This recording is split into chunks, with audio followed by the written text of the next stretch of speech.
If you're looking to get some aggressive dry fly action in the fall, then this fly is for you. To tie it, we'll start off with some black thread, secure it to our hook shank, snap the excess free, and continue wrapping well into the bend of our hook.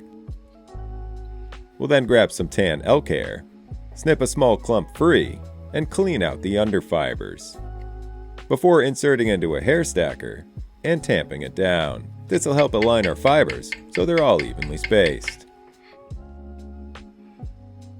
Wrapping our thread around it once before securing it to the back of our fly. This will help prevent the elk hair from spinning around our hook. With this complete, we'll use our thread to secure it tightly in place, and if your tail starts to sink down, you can do as I did, adding a single thread wrap behind it.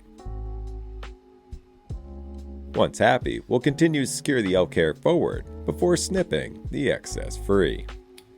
Cover up your tag ends and wrap your thread back towards the tail.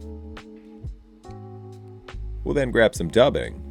Here I've selected to use some ice dubbing as well as a dry fly dubbing in order to add some buoyancy. Mix them together to create a dubbing blend. We'll then create a dubbing noodle and begin to wrap this forward in close touching spirals, trying to build up a transition as we move forward. We'll start off with dubbing about 1/3 up our hook shank and grab some more elk hair. Once again using the hair stacker, measure your hair to reach just about to the tail and secure it to the top of the fly using the same technique as before, once again to ensure that it remains on the top of the fly. Secure tightly, taking some looser thread wraps over the top of it to help brush it back and before cranking down on the excess fibers to secure it tightly in place. Snip the excess free and cover up your tag ends. We'll then grab some crystal flash. Here I'm using gold, securing 3 strands to one side, folding it over, and securing 3 more slightly in the opposite direction. With this complete, we'll create another dubbing noodle, wrapping it over the top of our elk's hair. Continue wrapping forward, maintaining an increase in the body transition.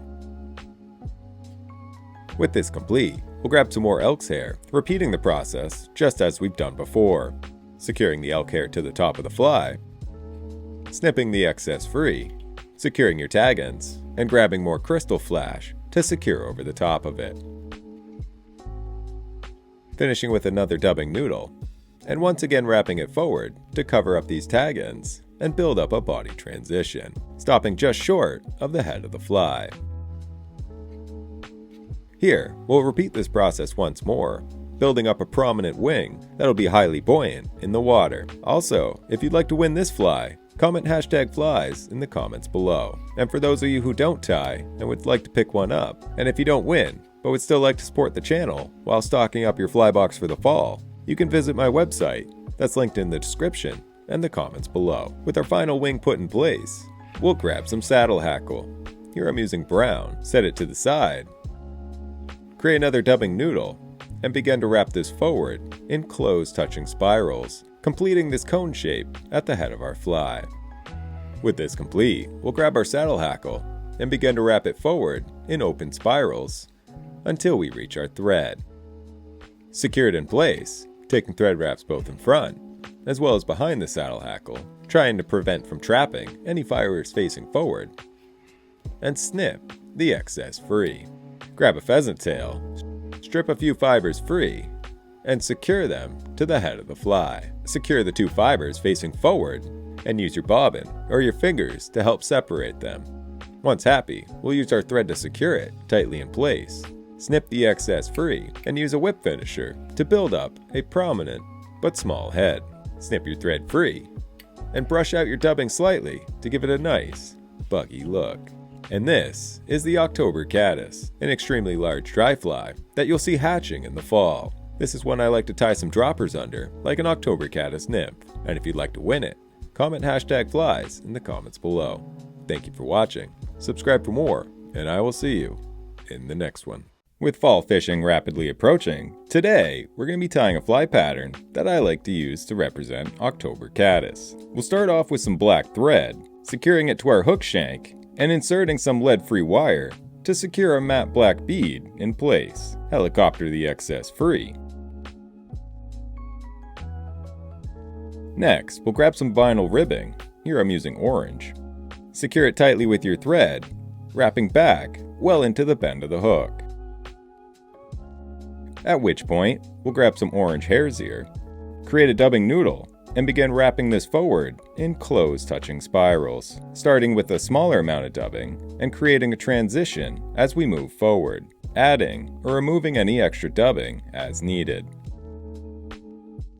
Continue wrapping forward, leaving some room at the head of the fly. With this complete, we'll grab our vinyl D-rib and begin to wrap it forward in open spirals, allowing some of the hare's ear to show through, and continue to do so until we reach our thread, at which point we'll secure.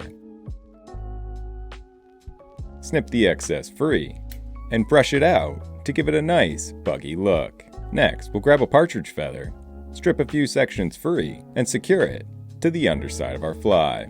This will make up our legs of the October caddis. Secure it tightly with your thread, and use your fingers to spin it around the hook shank. Snip the excess free, and grab a brown feather. We'll secure the brown feather to the side of our fly to mimic a wing case. Secure tightly. Snip the excess free, and do the same to the other side. And grab some gold crystal flash. We'll select about 5 to 6 fibers, fold them over on themselves, and secure them to the head of our fly. This will help create a little hot spot that mimics a wing case. Snip the excess free, and grab a pheasant tail. We'll strip a few pheasant tail fibers free, and secure them to the side of our fly. With this complete, we'll snip the excess free, and grab some more orange hare's ear, along with some orange ice dubbing. We'll mix these two together, create another dubbing noodle, and begin wrapping this in front of our wing case, stopping just short of the head of our fly. We'll then brush it out to give it a nice buggy look, and grab some black hare's ear, creating a dubbing noodle and wrapping it just behind our bead. At which point, we'll whip finish to secure everything in place, snip the excess thread free, and brush it out to give it a nice, buggy look. It works particularly well when swung through the current without a bead. However, it can also be tied with a bead for faster currents. And if you have October caddis in your water, I'd highly suggest giving it a try this fall. Thank you for watching, subscribe for more, and I will see you in the next one. Today we're going to be tying a nymph that I like to fish in the fall. To start, we'll insert some lead-free wire into our bead, wrapping it halfway down our hook shank. At which point, we'll grab the lead-free wire and begin to wrap it forward towards our bead, in order to add some more weight to our pattern. While I don't always say this, you can do this with any pattern in order to add some more weight, and this is one method I like to do so. We'll continue wrapping it forward in close touching spirals until we reach our bead, at which point we'll secure it tightly in place with our thread, taking thread wraps both in front as well as behind, and helicoptering the excess free. We'll then use our thread to help further secure it before wrapping towards the bend of the hook. We'll then grab a small piece of chenille, use a lighter to burn the tip to help add durability as well as create a head, and then use the lighter to burn down the sides, giving it a more rounded shape, like so. We'll secure about a 1/4 inch section, peeking out over the back of our fly, and secure it tightly in place. Continue securing up towards our lead-free wire to smooth out our body section, and snip the excess free. Wrapping back towards the back of our fly, and grabbing a partridge feather. Strip a few sections free, and secure them in place towards the back of your fly, making them a bit shorter than our chenille. Secure. Snip the excess free, and grab some hare's ear dubbing. Here I'm using brown. Create a dubbing noodle, and begin wrapping this just in front of our partridge. We'll then brush it out to give it a nice buggy look, and add some character to our leg section, at which point we'll grab some copper wire, secure it to the midsection of your fly, wrapping back towards your dubbing, and set it aside. We'll then grab 3 colors of hare's ear, brown, black, and natural. Mix these together for a custom dubbing mix, and create another dubbing noodle. Adding these different colors is a great way to add character to your dubbing. With this complete, we'll begin wrapping it forward in close touching spirals, and continue to do so, adding or removing dubbing as needed until we reach the head of the fly.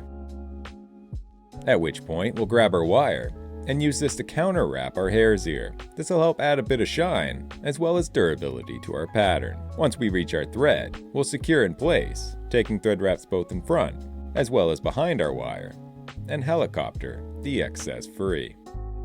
And of course, brush it out to give it a nice, buggy look. With finish, to hold everything in place, snip your thread free, and this is a peeping October caddis. A pattern that represents a natural forage, with a small hot spot, and for being this buggy, sinks incredibly fast in the water column. Thank you for watching. Subscribe for more, and I will see you in the next one.